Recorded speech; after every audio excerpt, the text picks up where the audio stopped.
A Better Love Story Than Twilight. Written by Obab Scribbler. It was a beautiful day in Ponyville. The birds were singing, the grass was growing, ponies of all shapes and sizes milled about like they had nothing better to do. And Serenade was sitting on a bench shuffling ever closer to the blue Pegasus reading a book beside him. I can see you, you know. Thornquill muttered. I know. And yet you don't stop.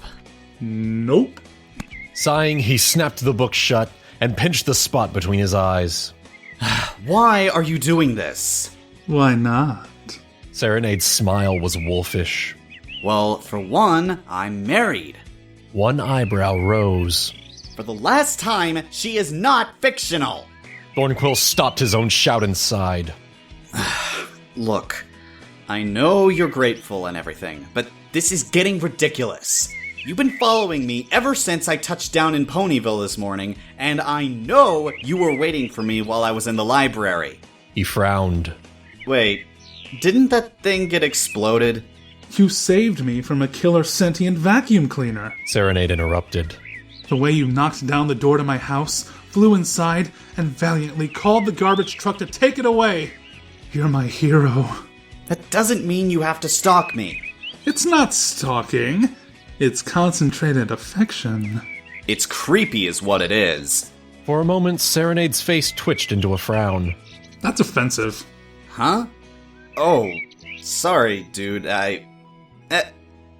Sweet Celestia, how do I get myself into these things? You're cute when you're exasperated. You have a pretty mouth. Thornquill's head snapped up. That was full on, even for Serenade's sense of humor. It was usual for the outgoing unicorn to say controversial things in the name of entertaining others, especially if accompanied by his best friend Lost. But there was something in the way that he had said that, which made the fur on the nape of Thornquill's neck stand on end.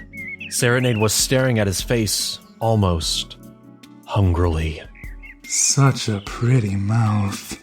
Thornquill shuffled so far to the other end of the bench that his butt cheeks got friction burns. Oh, you want me to chase you, huh? Serenade giggled. He actually giggled. He never giggled. He chuckled, chortled, guffawed, belly laughed, snickered, whooped, and even, on occasion, wheezed himself into a near stupor with silent laughter. But he never giggled. Serenade, I say this as your friend. You are acting weird. And if you come near me again, I make no apologies for if future me bucks you in the face. Ooh, feisty. No, not feisty. Thoroughly disturbed. I prefer feisty. Thornquill was wondering whether he could grab his gigantic pile of library books and fly away before the unicorn could grab him, when a brown earth pony trotted up. Hey guys, nice day, huh? Narrator took a step back at the look of pure venom that radiated off the blue Pegasus. Or not, I guess. So what are you guys doing? Don't ask. We're on a date. We are not on a date! Serenade pouted. It's not what you said last night. At Narrator's stricken expression, Thornquill waved his hooves around. Nothing happened last night! He's delirious with fever or something! You were just too drunk to remember. What? No, I wasn't! Don't worry. Serenade purred. I took pictures. I was home last night with my wife! He turned to the rapidly retreating earth pony. Who totally exists! Honest! Sure, Thorny. Whatever you say. Narrator turned to leave, tugging on the leash in his forehoof.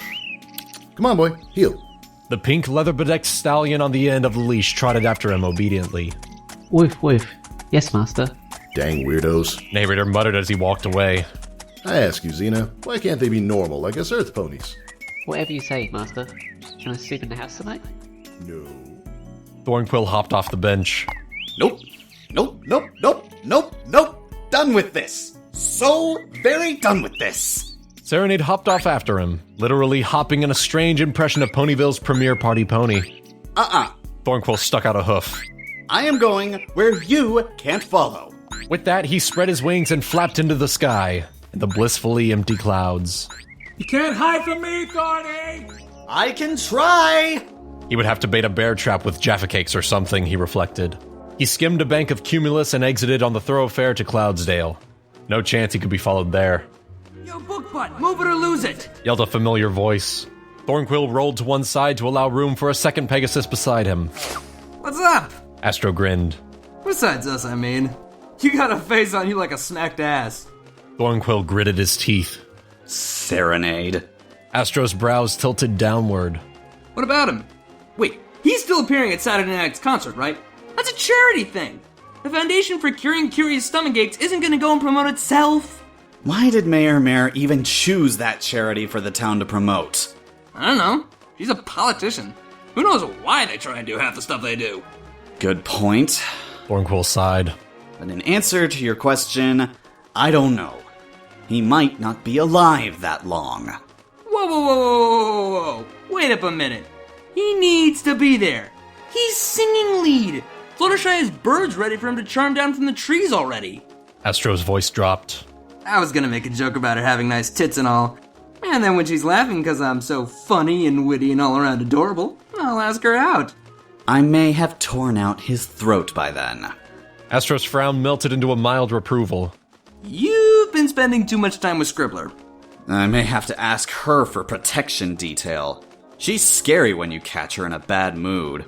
Huh? Nothing. Did you want something? I'm planning on practicing some new flying tricks this afternoon. Wanted to know if you'd like to come and see me try out the rocket loop-de-loop. Astro twirled a hoof, mimicking his own planned trajectory. You're not seriously still trying that trick. Thornquill said aghast. That's too dangerous. Danger is my middle name, dude. Astro laughed.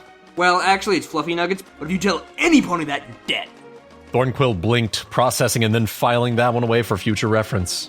I'll come with you. You'll probably get yourself horribly maimed or killed if no pony is there to rescue you from yourself. Yes! Astro pumped the air with a hoof. Oh, also, you got a little something? He pointed at his own neck. Huh? Curious, Thornquill reached up and fumbled with the knot in his scarf. He pulled out a slightly crumpled red rose.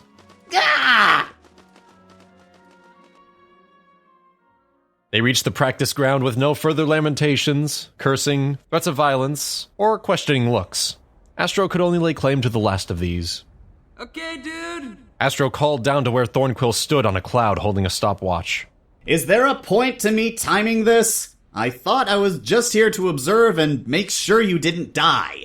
Rainbow Dash dissed me last week. Called me a slowpoke with an engine for a brain. I'm a shower.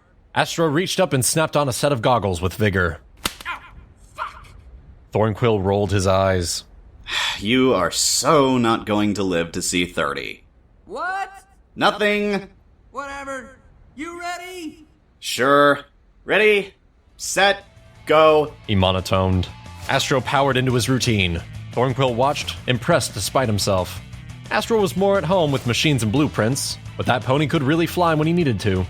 He watched as the aquamarine Pegasus twisted and turned, revving himself up into a power dive.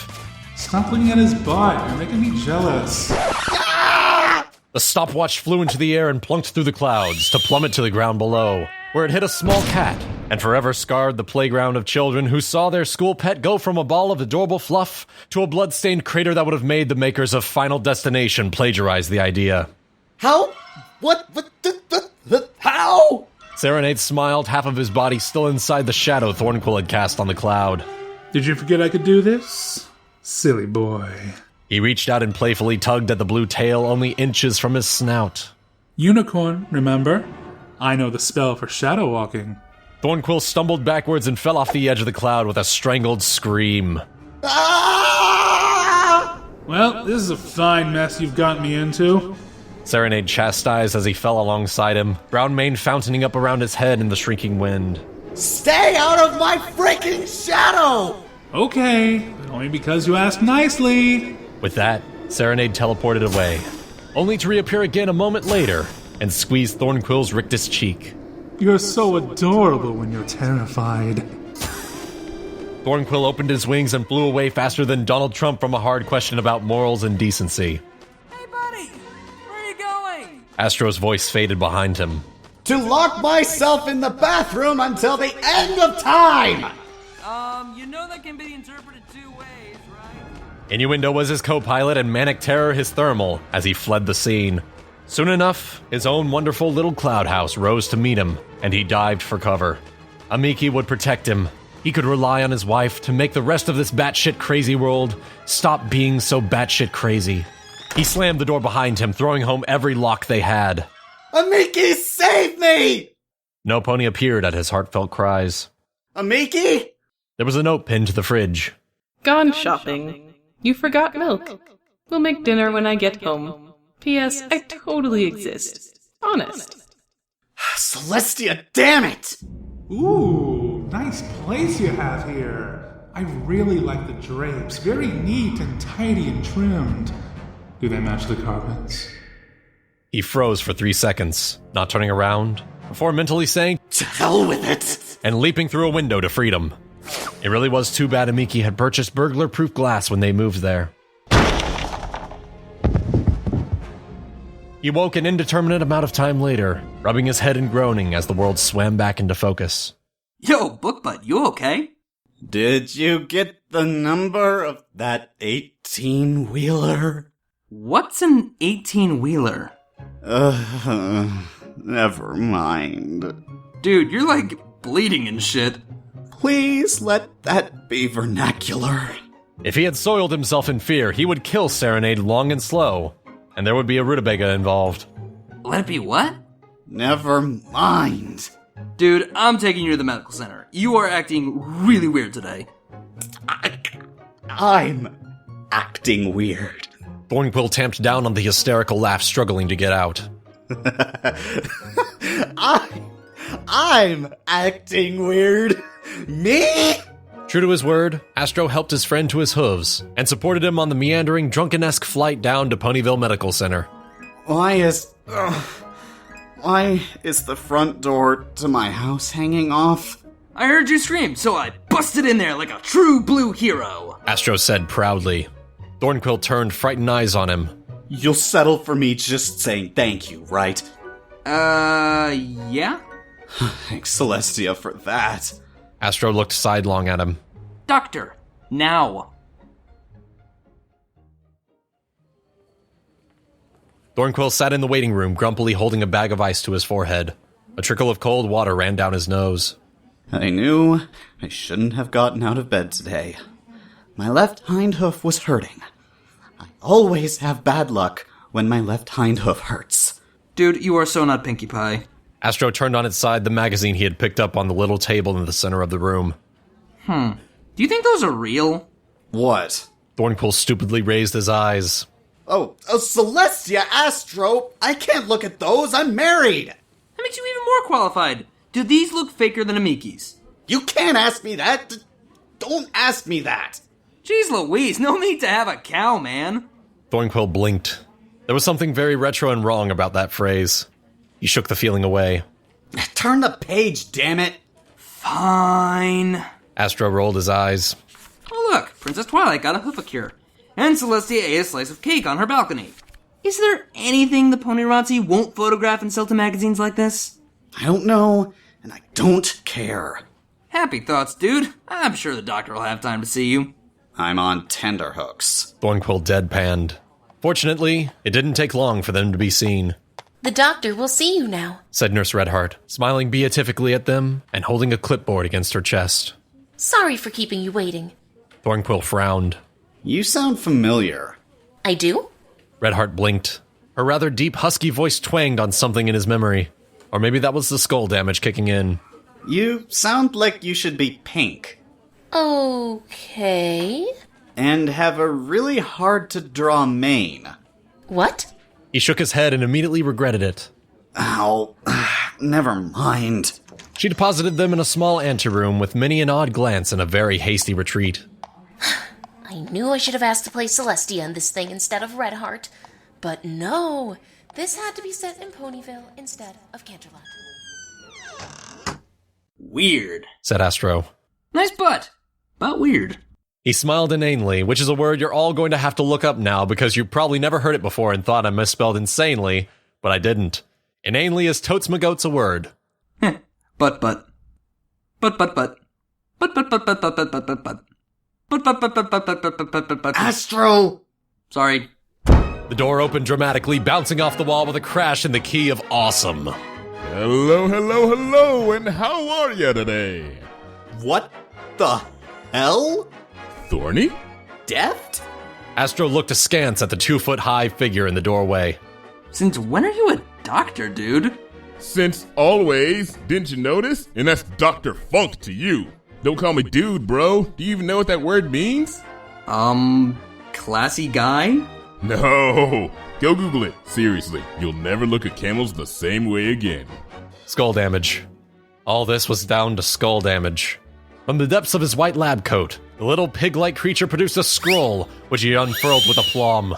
Indeed, he held in his trotter a qualification bestowed upon him from the Equestrian Medical Society. So, what's up? Aside from you two? Ha ha ha! Deft Funk laughed. It lasted only a second. Pegasi humor. Get it? Huh? A beat. Yeah, what I thought it was funny. Briefly, Astro explained how he had found his friend, how Thornquill had been acting crazy and kind of paranoid all day, culminating in a head injury achieved by headbutting his own window. Very strange. Deft Funk stroked his chin. Thorny, what's making you act all cray-cray? All the ponies in this town are crazy! Excuse me. A tall, bipedal creature strode into the room. He wore a business suit and carried a briefcase emblazoned with a red rectangle decorated with a small white triangle inside it. The creature flipped open the briefcase, handed Thornquill a sheet of paper, snapped the case shut, and tipped his hat to everyone present. Thank you for your cooperation. Have a nice day. He strode out, his metallic voice humming a tune that sounded an awful lot like I'm in the money. What was that all about? Astro asked bemusedly. I've been matched for copyright infringement! Thornquill frowned at the paper. What the hell, Hasbro? This is a parody! WTFU! The world is so cray-cray. Astro opined. Damn, Cray Cray. Red Heart agreed as she trotted past. Bo shizzle my nizzle. Deft Funk held up an awesome trotter awesomely. Thorny, why so cray-cray? Thornquill considered choking himself to death by balling the paper up in his hooves and stuffing it down his throat. Serenade keeps trying to, well, kiss me and stuff. And stuff? And stuff. He blushed furiously. And saying really weird things. Can we just leave it at that, please? Deft Funk stroked his awesome chin. I'm gonna need a minute. Exit, stage left. Whoosh! He exited stage left in an awesome swirl of a white coat. Astro stepped towards the door. Where do you think you're going? John, I gotta pee like a race relations rally. Racehorse. Huh? The saying is pee like a racehorse. Ew. Astro blinked. Suddenly that saying makes a lot more sense. Thornquill grabbed his tail. You can't leave me alone! Dude, clingy much? Well, what if Serenade comes back? Do not go to the bathroom right now! I'm not peeing on the floor. Use a bucket or something! I think I saw a coffee mug on the desk over there. Dude, I'm not aiming for a small target like a coffee mug just because you developed sudden abandonment issues. But I'll be back in a minute, okay? The door shut behind him. you are not hearing horror music. Thornquill silently told himself. It's all in your mind. All of it. Everything is in your own stupid... Oh, did you get a boo-boo? Oh, fuck. Want me to kiss it better? Where are you? Thornquill dropped everything he was holding and grabbed the bed sheet like it was some sort of magical shield. As close as your heart, sweetie. Serenade, this is getting ridiculous. I would have chosen adorable myself, but we can use your word. Serenade crawled out of the shadow beneath the bed. That is such freaky magic. Feels like silk against my fur. Maybe sometime I'll take you shadow walking and you can find out for yourself. No. Thornquill scowled at him. This has gone beyond a joke. Serenade, you have to stop this before one of us has something really bad happen to him. Serenade tipped his head to one side. Or something really good. His tongue slid out and traced the line of his top lip. Very, very good. Help! Police! Somebody get in here! Could he fly to the door faster than a unicorn could teleport there? It was worth a try. He opened his wings, but before he could move, there was a sudden puff of glittering smoke, and a whole lot more gray unicorn was up in his grill than had been there before. Why are you being so mean today? You never usually run away from me like this. It's enough to give a poor pony a complex. You never usually act like this! Act like what? Serenade leaned forward. He smelled of ginger and cologne and something spicy Thornquill couldn't name. And if he was close enough to smell him, he was far, far too close. Like some crazy stalker! Ah! Thornquill toppled off the bed. He struck the floor and crab walked backwards, hopefully towards the door. What is wrong with you? Wrong with me? I've never had any complaints before. Serenade's horn glowed and the door slammed shut, lock clicking into place. Just then, a gray earth pony with a pink bow tie, who had previously been lying unconscious in a bed outside the little room, suddenly bolted upright. Oi! Will you not please keep it down over there? Some of us are trying to sleep! The white unicorn mare, who had been keeping vigil by her bedside, gasped in shock. Davy, you're alive! You've been on hiatus since, I don't even know when. I just needed a break from your whining. But, I thought you loved me! Have you been reading shitfic again? Don't you know better by now? The white mare pouted. I like the prawns, so sue me. Suddenly, the gray mare clutched her throat and keeled over, dead as a doornail. The white unicorn burst into overdramatic tears and prostrated. That's prostrate, not prostate. Get a fucking dictionary. Herself over the bed. No! I swear, by Hasbro's legal department, I will never speak again! Did you hear something? Serenade raised his head briefly, ears flicking. It sounded like 1,000 fans crying out with one voice, and then silenced all at once. What the fuck are you talking about? Thornquill asked tremulously. Serenade shrugged. Meh, who cares about them? I only care about you. Thornquill fumbled uselessly for the doorknob. Who the fuck made these things round when we all have hooves? Help me! His shout whispered into his scarf. Serenade pounced. Thornquill shrieked in a way that was not at all like a little girl, and fuck you too, biatch. Suddenly, the door crashed open and a porcine bullet flew through, slamming an awesome flying kick into the side of Serenade's face.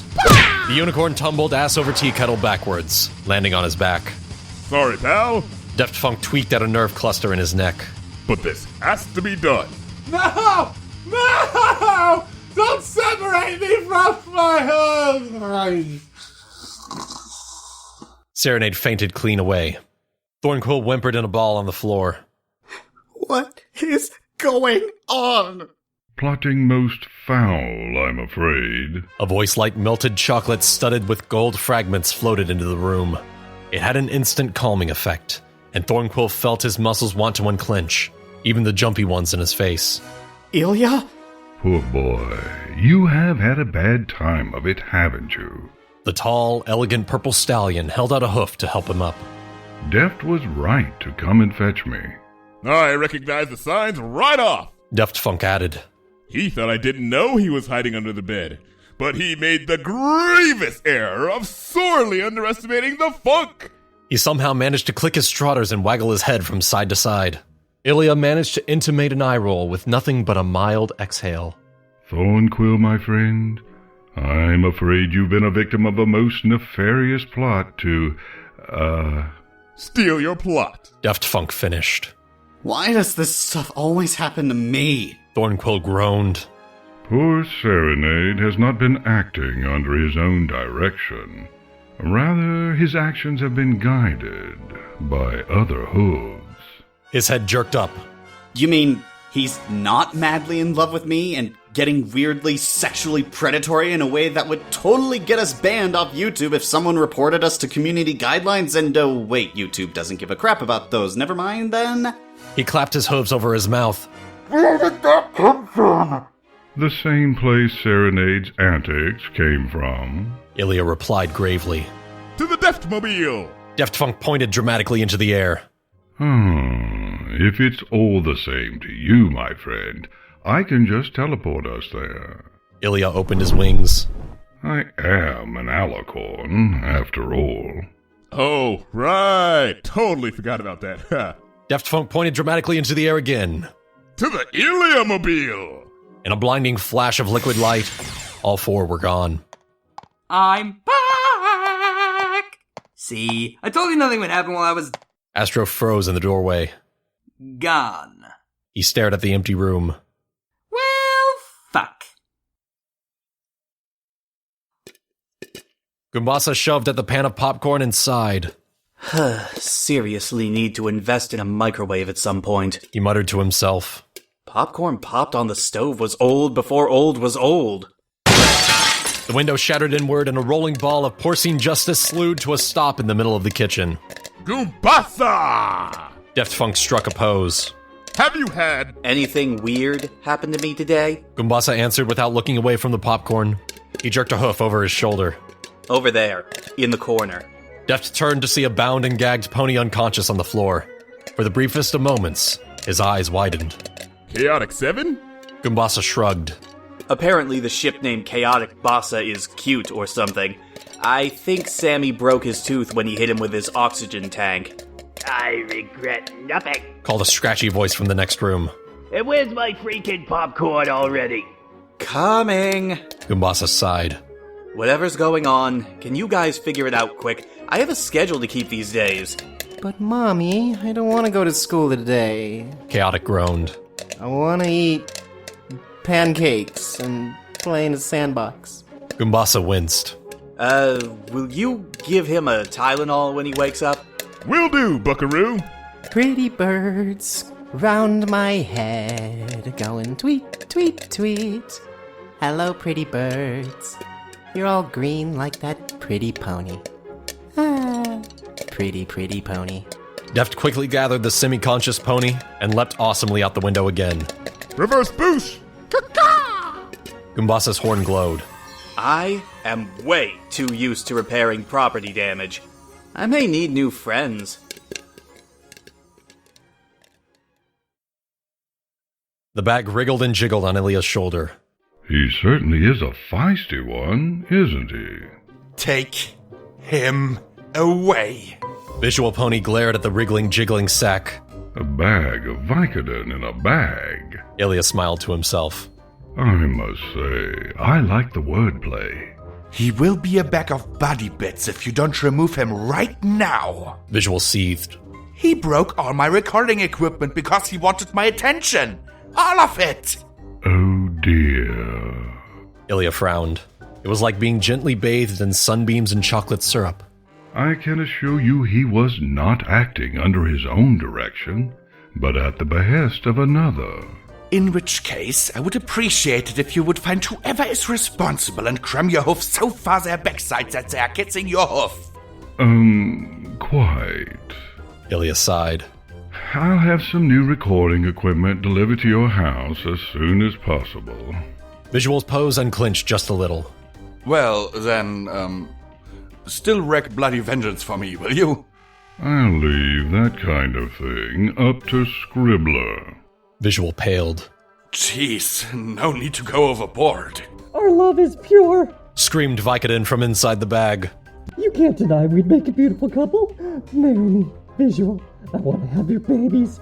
Even though that's totally biologically impossible, it's still a desire that burns in my heart and soul and manly breast.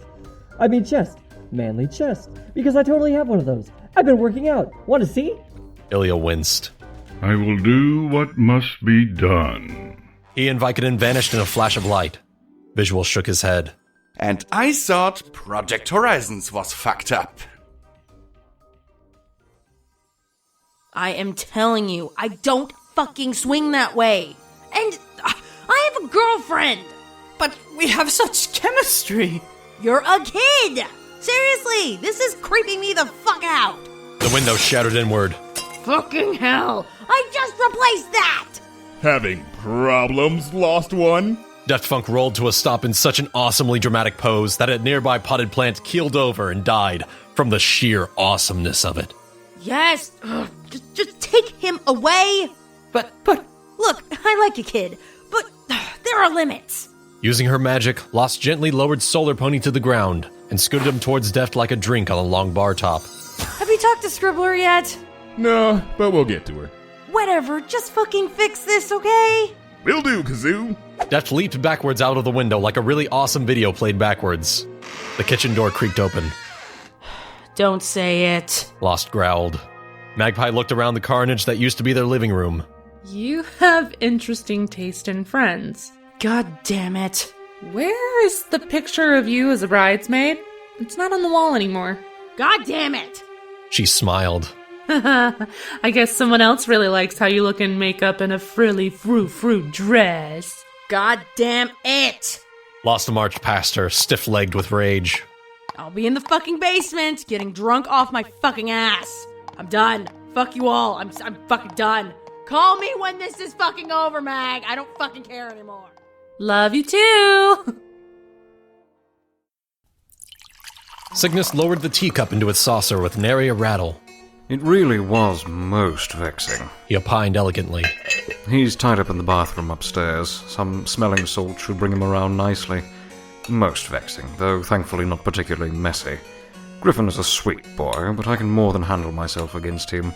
I've heard tell that some of our other friends have had rather more untidy experiences today. Ilya sipped on his own cup of tea. Quite. Do you have any idea as to who might be responsible? Some. Marvelous. And do you think it'll be resolved sooner rather than later? Indubitably. Cygnus raised an eyebrow. What, pray tell, makes you think that? Ilya finished his cup. Our next stop is Scribbler's house. Cygnus's pupils dilated. Oh, my. Indeed. Big guns, huh? Mm-hmm. So this randomized enforced shipping is widespread.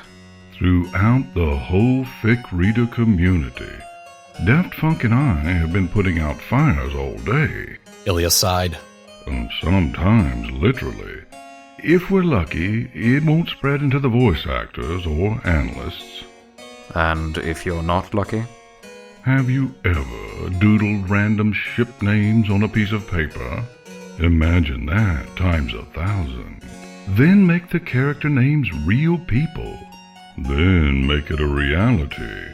Except only half of the names are unaware they're not acting under their own power, but are instead being controlled by someone else.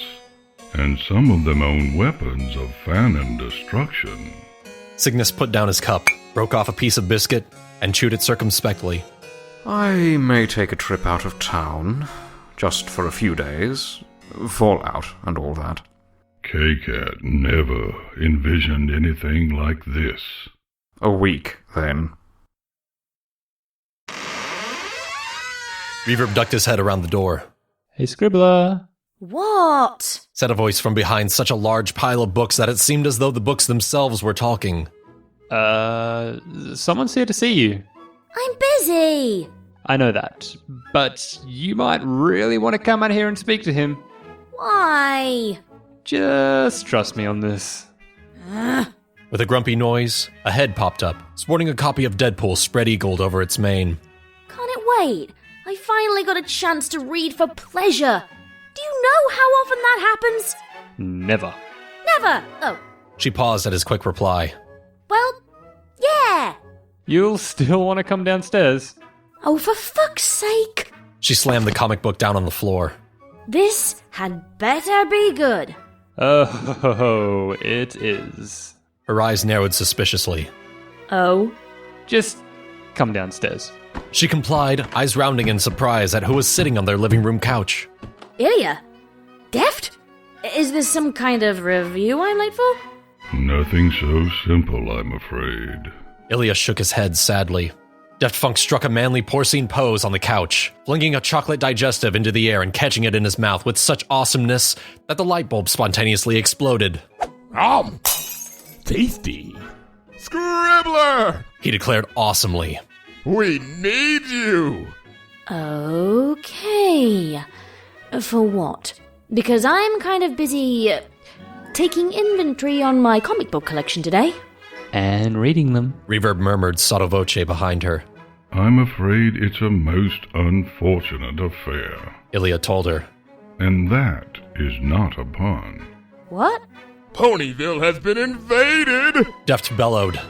By what? She narrowed her eyes.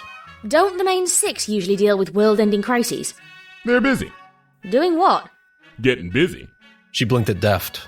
What? Ponyville has been invaded by the deadliest of all deadly foes. Deft's voice dropped to a dramatic stage whisper. Shippers. In a dark, dark town, on a dark, dark night, in a dark, dark street, in the dark, dark light. Yes, I know that doesn't make proper sense, but fuck you, I'm having a theme here. There is a dark, dark house, and in that dark, dark house, there is a dark, dark staircase. And down that dark, dark staircase, there is a dark, dark cellar. And in that dark, dark cellar, someone kicked the door in. As one, the ponies inside leapt up. Don't break the circle! Yelled the middle one, a pink and black alicorn with flared wings and a glowing horn. Stay in the circle! All right, fuckers. By contrast, the earth pony stamping into the room was anything but graceful. Who has been fucking about, shipping people left, right, and... Her gaze fell on the trio. Center. Fuck me. Are you kidding? The bat pony pawed at the ground nervously and tried to hide behind the alicorn. The last time anyone tried to ship you in a cloudfig, you tore them into an asshole. Transmute, how could you? I would have expected it from these two, but not from you. It started out as a joke. Transmute protested. Shipping Goody and Thorny in my artwork? And then I posted it onto Twitter, and someone pointed out that the expression I gave him was accidentally seductive. And then it just kind of got out of hoof from there. You know, Wooten said that Nightflash knew the spell, and it was April Fool's, and I thought it would be funny, and then just, I swear, like, it was just meant to be a prank. Please don't hurt me. He added in a tiny voice. Wow. Wooten shook his head.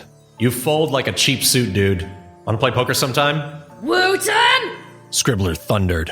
Why do you have voodoo dolls inside that elaborately drawn chalk circle? Decoration? This basement is the pits. And why do they look like most of the fic reader community? I miss my friends. And the pile of analysis dolls? And voice actor dolls? And is that a Tara Strong doll and a doll of yourself you're trying to kick behind you? They're all new friends to make someday. And why are the fic reader dolls all humping each other? I saw it on Better Homes and Gardens. Scribbler growled low in her throat. I was having a nice, quiet day reading comic books for the first time in forever. For the first time in forever. Nightflash warbled. Hey, ow! She rubbed at her forehead. A cupcake? Seriously? Who throws a cupcake? And you three fucking ruined it by causing havoc and having Ilya and Deft come and fetch me to clean it up. Actually, why is that? I mean, I know you'd be the first to kick our asses for this kind of shit, but quite frankly, Lost would be all over that like white on rice. That's fucking racist! Chimed a distant voice. Why did they fetch you, of all people? Ponies. I mean ponies. Totally not breaking the fourth wall or anything. Scribbler's smile had too many teeth in it. Why fetch me? Well, because you've set up a magic chalk circle, powered by Alicorn magic, and have been shipping everyone in Ponyville by narrating their love lives today. By the way, your narration sucked when it lost focus, and you really need to stop being so repetitive in your adjectives. There are more ways to describe Deft than merely awesome. More awesome ways? Deft added from somewhere unseen. Oh, fuck off with your outdated grammar and syntax and shit, Wooten grumbled. I came alone. Scribbler grinned wolfishly. Because I, dear Wooty Poo, am not only a fanfic reader. She drew herself up, and suddenly all the magic in the room poofed out of existence. Hey! Protested Emogak. Wait! My name is Nightflash when I'm role-playing. Shush! Your name is Emogak in metafiction.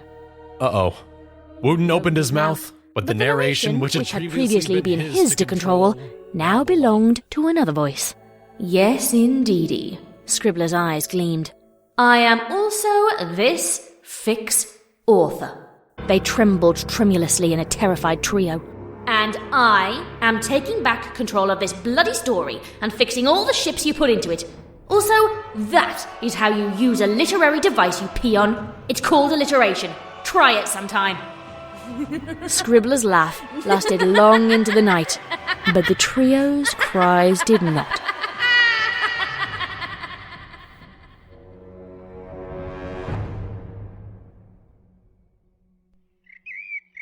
Thank you! Thornquill hugged Scribbler so tight she could barely breathe. Thank you, thank you, thank you! Thanks, Amaki added, gently pulling him off her. Wait, you're real? Why does everyone say that? Thank you! Thornquill added. Yeah. Thanks. Gutius Serenade rubbed the back of his neck awkwardly. I could have gotten... For a while there, I almost... Oh, thanks. Oh, Jesus Christ! She wheezed. Is this Big Scribbler's ribcage day or something?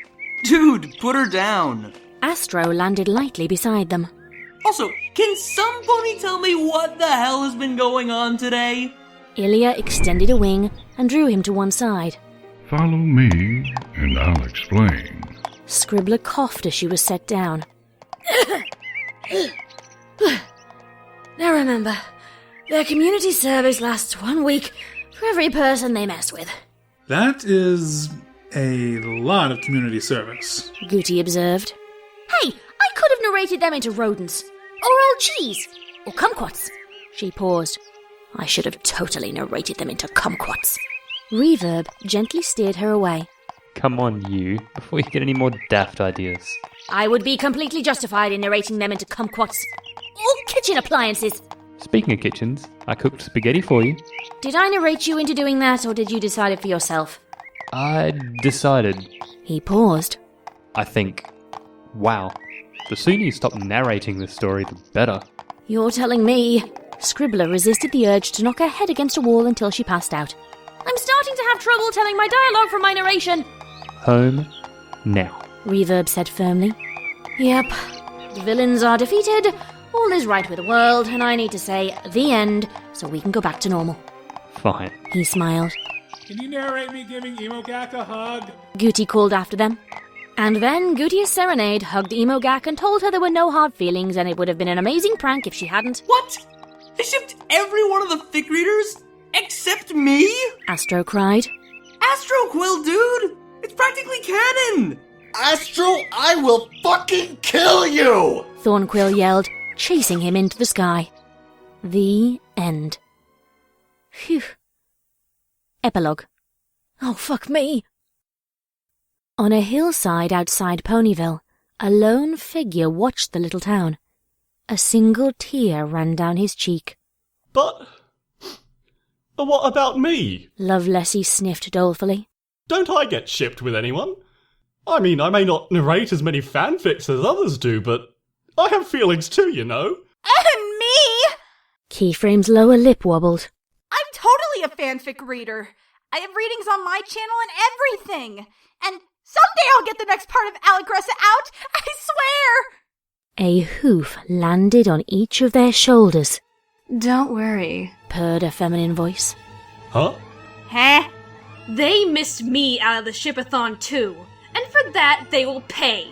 Don't they know that I have to be shipped with everyone? Scribblebug, Starrybug, Genabug, Lostbug, and even Keybug! The list of ships that already have fan art of them is endless! You got shipped with me? I get shipped with everybody! She began to laugh madly. They will all rue the day they shipped K-Bug with no pony! Her hysterical laughter echoed off the hilltops as the true face of evil revealed itself. No, you know what? Fuck this! Fuck this! Right in the arse! With a poker, a hot poker, sideways. I'm out. No more. I'm fucking out, okay? See you next April Fools, fuckers. The real end. Totally for realsies. Go home. No more to see here. Be lovely to each other and fuck off, okay? Okay, bye.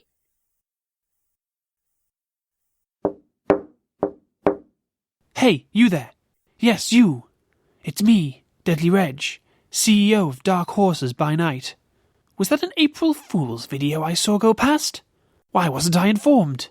What happened to the return of the sensual greatness that is Dark Horses by night? This is an outrage. This was a ripe peach of an opportunity to once again plumb the depths of horse depravity under the pretense of a joke. Hoi, don't look away from me. Don't roll those credits.